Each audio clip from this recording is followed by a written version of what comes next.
Hello friends, hello everyone. फिर एक नया वीडियो, फिर एक नए विषय पे चर्चा और फिर एक बहुत ही एजुकेशनल, बहुत ही ज़ोरदार वीडियो जिसकी आज हम लोग बात करेंगे, जो कि ज़्यादा स्टूडेंट्स की प्रॉब्लम होती है और ऐसी प्रॉब्लम किसी कंपटीशन के लिए ज़्यादा आती है। तो वीडियो को आगे बढ़ाएं, उसकी चर्चा करें। उससे पहले बता दें कि जिन लोगों ने सब्सक्राइब कर रखा है, आप लोग लाइक या कमेंट करके बताइए कि आपको वीडियो कैसा लगा। और जिन लोगों ने सब्सक्राइब नहीं किया हुआ है, आप लोगों को अगर वीडियो चैनल पसंद आता है तो आप लोग लाइक करिए, सब्सक्राइब करिए, कमेंट पे बताइए कि आपको वीडियो कैसा लगा। आइए अपने विषय को आगे बढ़ाते हैं, विषय की चर्चा करते हैं। चर्चा का विषय ये है, जो कि आज का सब्जेक्ट है जिस पे वीडियो बन रहा है, वो ये है कि किसी सब्जेक्ट को कैसे स्ट्रांग किया जाए। क्योंकि जब भी हम कोई कंपटीशन देते हैं, देखिए उसमें कोई एक स्पेशल होगा सब्जेक्ट का, मतलब जैसे जीके हो गया, इंग्लिश हो गया, ये मान लीजिए अदर कोई मैथ्स आ रही है, या आप बड़े लेवल के कंपटीशन अगर दे रहे हैं तो आप उसमें देखेंगे कि आपके कुछ ऑप्शनल सब्जेक्ट होंगे, उनके लिए भी ज़रूरत पड़ेगी। तो उन सबको कैसे स्ट्रांग किया जाए जिससे जो स्कोर हो, एक सक्सेस मिले। देखिए, आप किसी विषय को अगर आप सिंपल थ्योरी पढ़ेंगे, बात हर सब्जेक्ट की हो रही, चाहे वो बड़े लेवल का हो, बीएससी बीटेक का हो, चाहे हाई स्कूल इंटर का हो, अगर आप कोई भी सब्जेक्ट, साइंस का हो, आर्ट का हो, अगर आप सीधे सीधे किसी सब्जेक्ट को पढ़ेंगे, फॉर एग्जांपल जैसे मैथ्स पढ़ रहे हैं, तो मैथ्स में अगर आप सोचेंगे कि आपने जो 2-4 फार्मूले हैं किसी उसमें चैप्टर में वो पढ़ लिया, उससे रिलेटेड जो 8-10 क्वेश्चन हुए वो हमने कर लिया, तो वहाँ काम चलाने के लिए तो हो सकता है, लेकिन आपका सब्जेक्ट कभी स्ट्रांग नहीं होगा।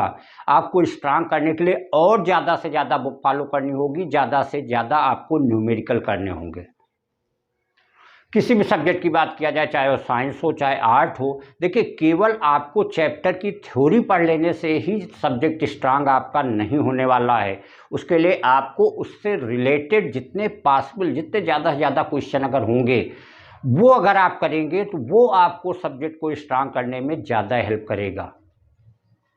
जैसे साइंस के होते हैं, उनमें न्यूमेरिकल भी होते हैं, कॉन्सेप्चुअल भी होते हैं, शॉर्ट, वेरी शॉर्ट टाइप के होते हैं।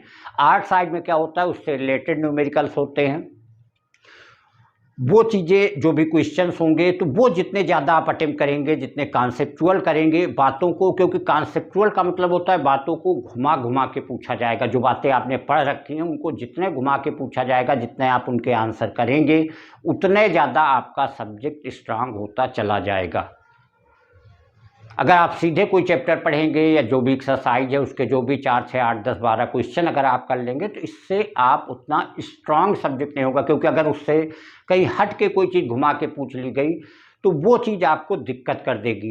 और जब आप डिफरेंट लेवल के क्वेश्चंस कर चुके सॉल्व करेंगे, उनको करेंगे, तो वहाँ पे उतना ज़्यादा टर्निंग होगी, बात को उतना ही ज़्यादा घुमा के पूछा जाएगा, तो आप उसके भी काबिल हो जाएंगे जवाब देने के। और इस तरीके से आपका जो सब्जेक्ट है वो उतना ही ज़्यादा स्ट्रांग होता चला जाएगा।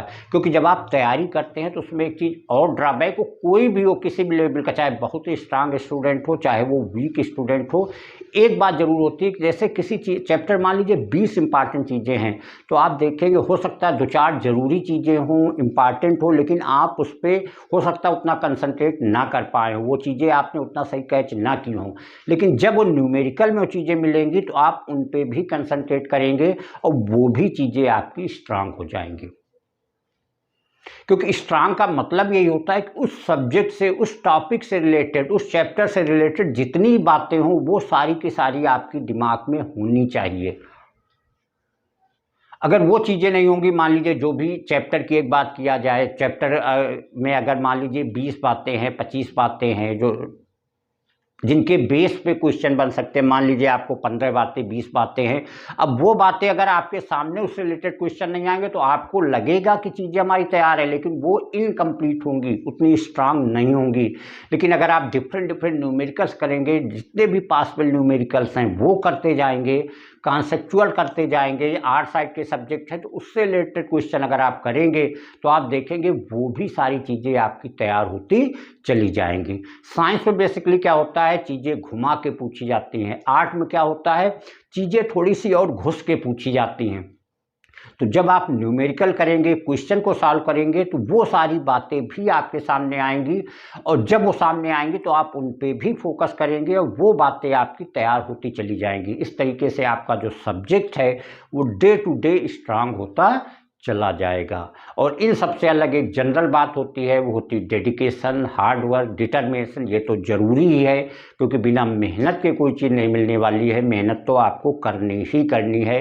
बिना मेहनत के अगर आप ऐसे देख लेंगे तो चीज़ें आपको हासिल नहीं होंगी। लेकिन मेहनत के साथ हमेशा ही एक टेक्निक होती है जो आपको लीड कराएगी, बढ़ाएगी। देखिए, चलने के लिए रास्ते बहुत होते हैं, आदमी टहलता है तब भी चलता है, लेकिन एक किसी टारगेट को हिट करने के लिए चलना, दोनों में बहुत बड़ा डिफरेंस होता है। तो टारगेट के लिए हमेशा ही रास्ते को डिसाइड करके चला जाता है कि किस रास्ते पे हमें चलना है, कौन सा रास्ता हमारे टारगेट को अचीव कराएगा। तो ये एक टेक्निक है फ्रेंड्स, स्टूडेंट, जो भी अगर आप देख रहे हैं वीडियो, तो आप ये स्टेप फॉलो करिए। डेफिनेटली आपका सब्जेक्ट जो है डे टू डे स्ट्रांग होता चला जाएगा, उसमें आपकी उतनी ही पकड़ बनती चली जाएगी। और किसी एकेडमिक कैरियर को क्या, आप एक दिन किसी कंपटीशन को भी बीट कर लेंगे डेफिनेटली। Thank you.